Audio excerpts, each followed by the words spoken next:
Rick, did you think about this a lot during the season, or did you sort of put it away and dwell on it since the end of the season then? You know, I've thought about this for a few years. Like Scott says, it's a grind. I didn't want this program to ever go backwards if I could help it, and it just seemed like it was, you know, everybody has to work hard to do well in their job, but doggone it if they hadn't come up with all these ways to watch video like crazy. And so all of us on our staff, we were just sitting there watching video for hours and hours, and we got everything done right. And it's just time. It's just time. I am ready to not try to win the next game. This is sort of the best way to put it. And Belmont deserves somebody who is ready to do that all the time. And there's going to be a lot of good things that come out of this. I'm a dinosaur coach. I just, you know, Brian Ayers is back there, and he and Casey were here over the long haul, and they kind of pushed, pulled, prodded me out of the NAIA mentality to the Division I mentality, and that meant I didn't get to play nearly as much golf in the summertime as I used to be able to. And so now Vince is better than me when he wasn't even close when we first met each other. And I've got some catching up to do. Rick, how much did getting the NCAA tournament win play into this at all, if at all? Probably not at all. And you know, I guess my default position on this year was that it was probably going to be my last year, but I think it was foolish to say for sure that it was, because you do need to get away from it when it's all over and not make the decision. Most years I would have retired at the end of them for about the last 15, I think. This year I might have really chosen to stay because of this team that played so well at the end of the year and so much was accomplished. But in either case, you just back off of it a little bit and get the big picture. And I'm ready. It's the right thing. I think it's the right thing for the school, actually. How good, I guess, do you feel about the fact that you're leaving plenty for the next coach to win? Well, I feel like that was my job. I feel like that's what I was supposed to do. And I, you know, if this had been, and you know, these guys, our staff is standing back there, and they'll tell you we didn't know what we had this year. We knew we had 2 good seniors, and other than that, we were really, really young. I told the team this morning I wasn't sure we'd win 20 games, and that sounds, I mean, we won 27, so it sounds like that's silly, but completely felt that way. So I feel so much better. It's kind of a perfect storm for me personally that we make the tournament as an at-large, and we have this in this room. We have that moment, and 2 days later we get the first NCAA tournament win. And then it was a loss, but we played a Big Ten team dead even, a good Big Ten team dead even for 40 minutes. And although we'd like to have played the next day, there was no shame in that loss. What was the most difficult part of this decision? Players. Just leaving players, and you know, probably leaving a team. That's 2 different things. Kind of just all of us are so lucky to get to coach the kids that we get to coach. But I've been on the team for 41 plus years as a coach, not to mention any inferior playing ability that I had, and I was on teams before that, and so you know, that's not going to be the case anymore, and that's a pretty significant part of my life, big time.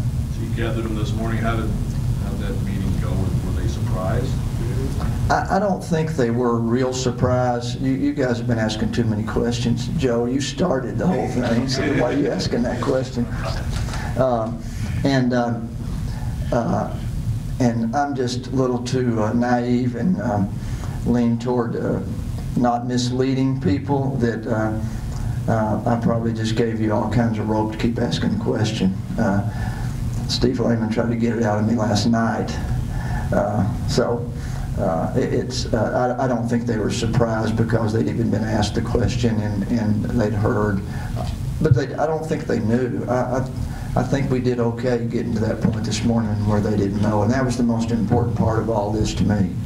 How much, if at all, will you be involved in choosing the next coach? You know, that's I'm defaulting. I'm giving that responsibility up. If Dr. Fisher and Scott want to discuss that, then I'm happy to. But I've got no right to that. I mean, this program obviously means a lot to me, but I'm the one that's walking away, and it's in good hands with those two. Back to the players. Nick told me in Jacksonville that he would try to talk you out of it. Was Nick Muzinski? Yeah. After all the times I yelled at him this year, he said that? I need to go give him a hug. How did they take it? I mean, was there any of that? I mean... No. Sadly to say, there was no one tried to talk me out of it.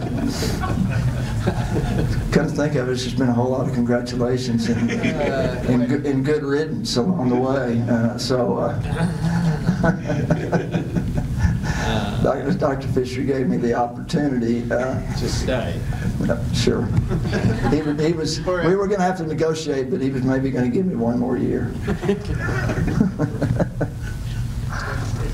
If I don't tell jokes, I'm not going to last very long up here. They're not very good, by the way, but I'm trying. Okay. It's something you've obviously done your whole life. When did you Quit? No. When were you at peace with your decision? You know, I think I'm different, and fortunate for me that it's just not all there is to me. I mean, it was super important to succeed, win games, and hopefully do what's right for Belmont. But if I'd been playing at a high-profile program and played as much golf as I've played, you know, I couldn't have done it. I've got other things. I've got to learn how to beat Cheryl in tennis. I've got to get better at that, so you know, I just want healthy years of being able to travel and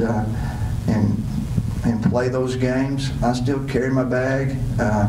I can still get around Jim Seabury. Thinks he could beat me in tennis, and I'm sure he could actually, but I'm going to talk a good game till he does. And so anyway, I'm going to be okay, I guess is what I'm saying. I think without what I've done my whole life, and I think there's just a lot of people, that's who they are, and that's almost all they are. Along those lines, and I'll give Dick Corbin credit for this because he brought it up to me a while ago. Any interest in NCAA selection committee, doing anything with the NCAA going forward? Well, I think anybody that's ever been in this game would volunteer to be on the selection committee for the tournament. As far as I know, they only have current representatives of NCAA schools or conferences. Commissioner DeBush could tell that, and I don't think they've ever had even a former coach, unless maybe a long time ago they were and became an athletic director. Lee Fowler comes to mind, a guy who coached at one time, but he was athletic director. So I don't think it's made up that way. You were an athletic director too, though. So. I was an athletic director 30 years ago, a pretty bad one too, by the way. You talked about the transition from NAIA. Was there ever a point in there where you thought, I'm not the guy to do this? Yeah, when Dr. Fisher got here and saw a couple of really bad games that we played, I was pretty sure that I was in a lot of trouble because he was not here with the history of the NAI and the success we had, and he comes in and we're pretty bad. We're pretty bad when he gets here, and you know, I didn't second guess that. Now it would be easy to, just like he said. I think there were a whole lot of people who thought Belmont was making a big mistake. And had we not, starting in 2006, made these NCAA tournaments, and you saw the amount of attention we got nationally throughout the whole week about, are we going to be the at-large pick or not, and then we get a tournament win and sort of justify that, and I mean, I think this year was worth it, Dr. Fisher. This year alone was worth the decision that Dr. Trout made. Who was driving? You know, first of all, it's not really for me to decide that kind of thing. I guess, and pride's not supposed to be a good thing, so I'll try to answer that as best I can. I think, I think succeeding in the wins and losses and championships and that sort of thing without, you know, without giving in to doing all the kinds of things that so many people in so many different kind of businesses choose to do to shortcut their way to success. I think it can be done. I think it can be done in anything that this world has to offer, any job that anybody has. And I mean, there was just something we weren't going to do, and that is we weren't going to break the rules. We weren't going to be unfair to the kids in our program. I've never run anybody off.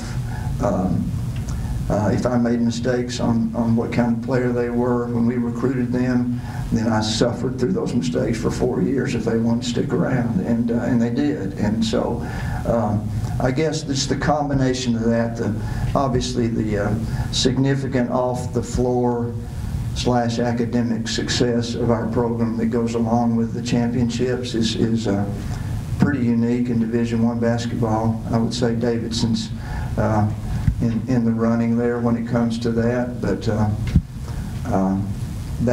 those things all together and still being able to win, there's just a lot of people that think you can't do that in this business and in others. What's the key to doing that? Well, I think choices of people that you have around you. You need people that are good at what they do, that understand that you're not taking shortcuts, and as a leader, I think Brian Ayers is back there. He one time he had a coach ask him, what do you do best for Coach Byrd? And he says, find the kind of players that Coach Byrd will have in the program and that want to coach. And you know, I don't really ever thought of that. That was Brian's.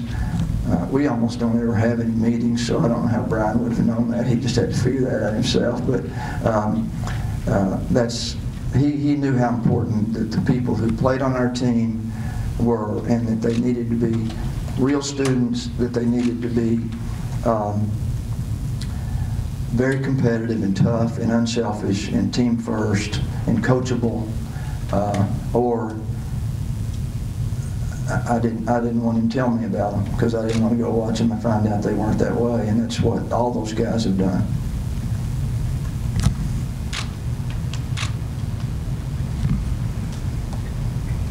Not as hard as I thought it was going to be if we don't have any more questions. Vince, you got any questions back there? Thanks for being here, you guys. Appreciate it a lot. And you know, you folks, and I'm not sure any of you folks would have been here 33 years ago, but the media, Mike, I guess, the media has been great to us, and